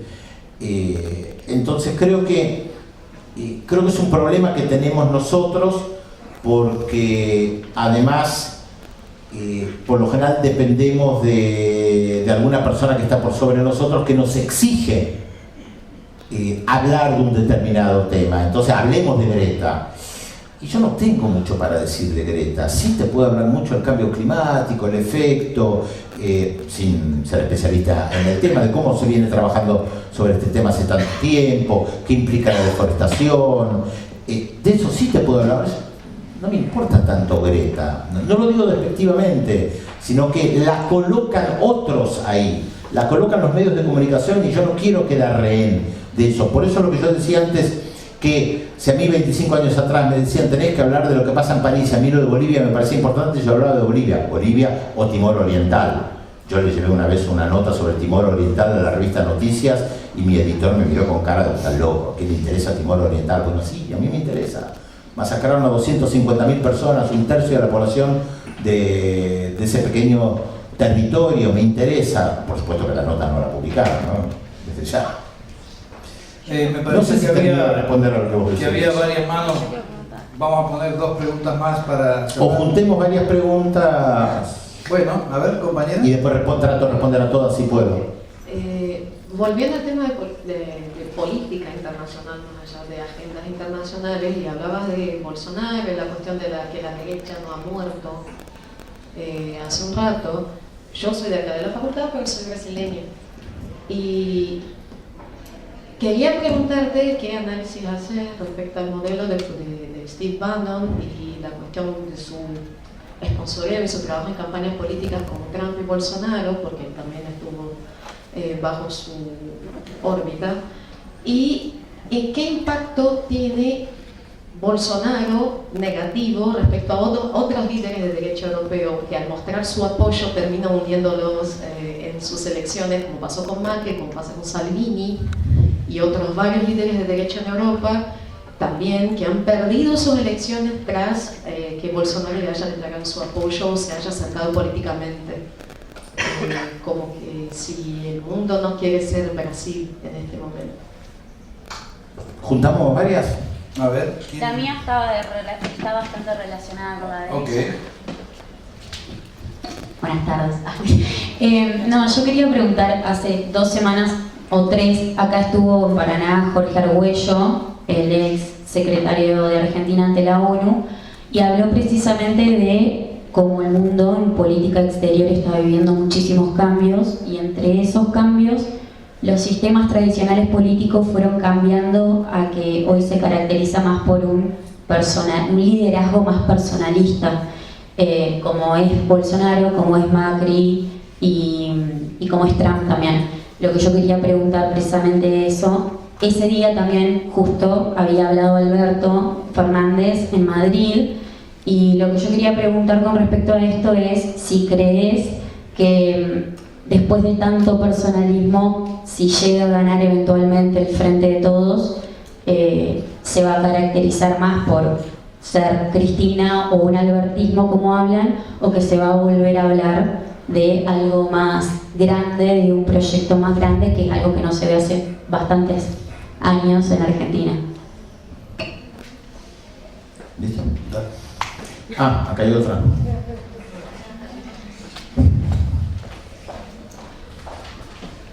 ¿Cómo le va, Pedro? Primero un gusto. Mi nombre es Daniel, vengo de Radio Universidad Nacional de Jujuy. Y yo le quería hacer una pregunta más orientada al tema comunicación internacional, ¿no? Que es donde uno lo ha seguido permanentemente, y el impacto que tiene un análisis internacional, a veces no quizás sobre la realidad argentina, pero sí sobre los otros países.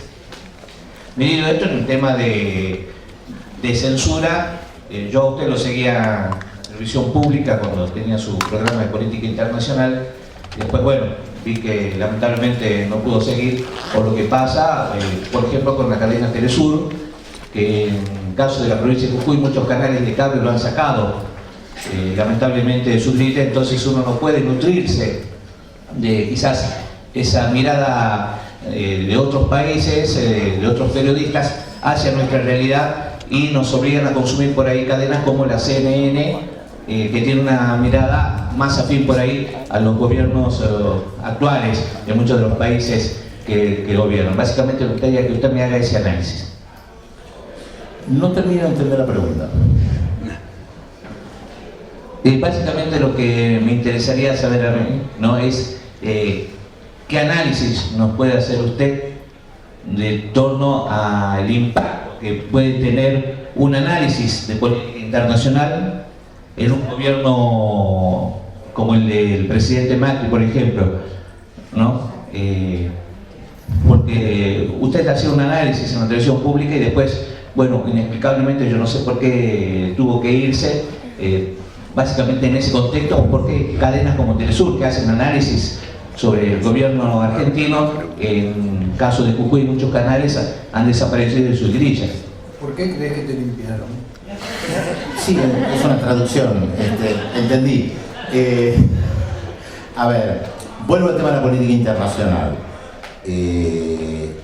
Yo la verdad pensé que la nueva gestión iba a dejar el programa y me iba a dejar, porque al fin y al cabo yo no hablaba de política nacional, ni siquiera analizaba la política exterior argentina, el programa era muy respetado, no había motivo para tocarlo. Pero pude unir los elementos cuando derrocaron a Dilma Rousseff, porque a mí me echan del canal en 2016 y yo venía hablando del proceso de destitución de Dilma Rousseff. Y claro, no lo presentaba como algo positivo, no decía, qué bueno, la van a derrocar porque es una corrupta, que es lo que tal vez alguna gente hubiera esperado que yo dijera. Yo trataba de analizar lo que estaba pasando y decía, el objetivo es derrocar a Dilma Rousseff, cosa que efectivamente sucedió. Cuando derrocaron a Dilma Rousseff, yo ya no estaba más en la televisión pública y no habían buscado a nadie de política internacional para reemplazarme. El primer gobierno que reconoció a Michel Temer, que reemplazó a Dilma Rousseff, fue el gobierno de Mauricio Macri, 1 más 1 es 2. Entonces lo que no querían era que alguien planteara al público que estaban buscando derrocar a Dilma Rousseff, y una vez que la derrocaron, apareciera un gobierno reconociéndola, y vos tenés a un periodista que analiza la política internacional y dice, la derrocaron. No va muy bien. Las derechas tienen una habilidad muy grande en presentarse como democráticas en esta era. En otras eras no les importaba el tema. Hoy tienen la habilidad de presentarse como democráticas, demonizar a los sectores progresistas y ser, no siempre, en muchos casos, mucho más censores o destructores de la libertad de prensa que a los que ellos acusan. Esto lo puedes ver incluso en la política. Cuando se crea la UNASUR, estaba Álvaro Uribe en Colombia y Hugo Chávez en Venezuela. Y crean la UNASUR con Colombia. Y cuando en el año 2008 le plantean al gobierno de Colombia un rechazo a las bases militares de los Estados Unidos y convocan a una cumbre de UNASUR en Bariloche, a la que tuvo que ir Uribe, no lo expulsaron de UNASUR. Apenas las derechas se sintieron fuertes con los cambios de gobierno en Argentina y en Brasil y en Ecuador, ¿qué hicieron? Echaron a Venezuela. Sin embargo, se presentan como democráticas y crean un foro regional, que ni página web tiene, que es Prosur, sin Venezuela. Sin embargo, tienen la habilidad de presentarse como las democráticas. ¿Por qué? Volvemos al tema de los medios de comunicación y su apoyo. La verdad no sé qué va a pasar en la Argentina, retomando lo que vos planteabas. Creo que tiene mucho que ver con la propia historia del peronismo. La gente que estudia el peronismo suele decir, y es algo que dentro del peronismo también se dice mucho, que una vez que hay un ganador o ganadora, el peronismo termina alineándose. Sin columna, esa es la frase más correcta. ¿Será así, no será así? No lo sé, hay algo diferente en este caso por la fuerte impronta que ha dejado Cristina Fernández. De todas maneras, lo que se canta en todos lados es Alberto presidente. Ahora, ¿cómo va a crecer esa figura? No lo sé. Y tengo mis dudas respecto al tema del personalismo. Hay que ver cada caso. Tendemos a universalizar algunos fenómenos y sacar conclusiones. Yo trato de ser más cauto, y además porque el mundo es mucho más amplio de lo que solemos mirar. Entonces, cuando hablamos de personalismos, ¿incluimos a la India? ¿Incluimos a algún país africano? ¿De qué estamos mirando? O sea, ¿qué estamos mirando? Y por lo general miramos a un grupito de países, que son otra vez los países centrales. Podemos decir, ¿es una tendencia en el mundo occidental o en el mundo al que nosotros nos sentimos más cercanos por nuestra propia historia? La verdad no lo sé. Me recuerdo perfectamente cuando Macri asumió la presidencia que algunos colegas planteaban que Macri iba a tener una gran presencia regional, una gran presencia internacional, que iba a ejercer un liderazgo regional. Yo me acuerdo que tenía mis dudas y las planteé. Dije, pero ¿por qué Macri ejercería un liderazgo regional? Primero, que a veces tiene ganas, cosa que no me parece, no es una persona que se haya involucrado tanto en la región antes. En segundo lugar, hay que tener una visión estratégica para la región, para tener un liderazgo regional. ¿Cuál es su visión estratégica? Destruir Mercosur, UNASUR, CELAC. No es una visión estratégica ni a mediano plazo, es destruir lo existente. Y por otro lado, creo que uno de los grandes problemas de las derechas latinoamericanas, que de eso estamos hablando, es que no tienen nada positivo que ofrecer.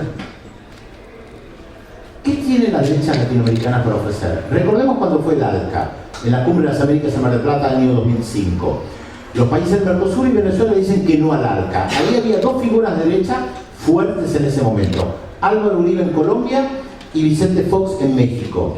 Prácticamente ni abrieron la boca. ¿Qué iban a decir? Decir que Bush. ¿Cómo? Y George Bush. Bueno, ¿quién mandaba? Era Bush.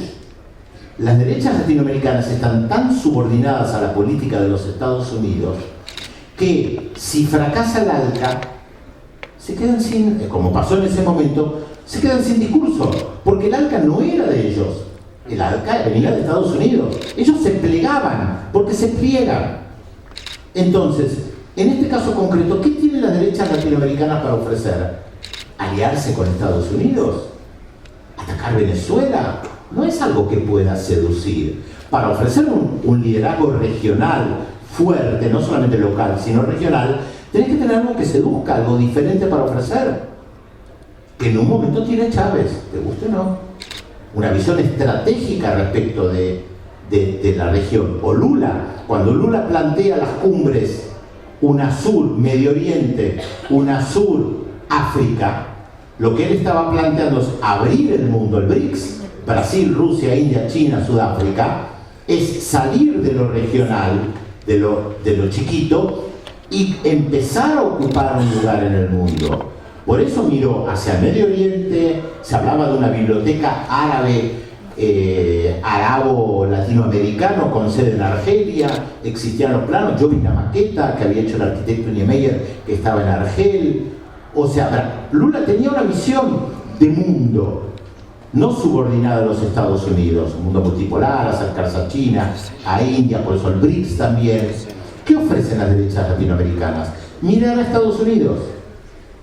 No es algo que pueda ofrecer un horizonte que seduzca demasiado a la región. Y además es cada país por separado. Para eso no necesito unidad regional, todo lo contrario.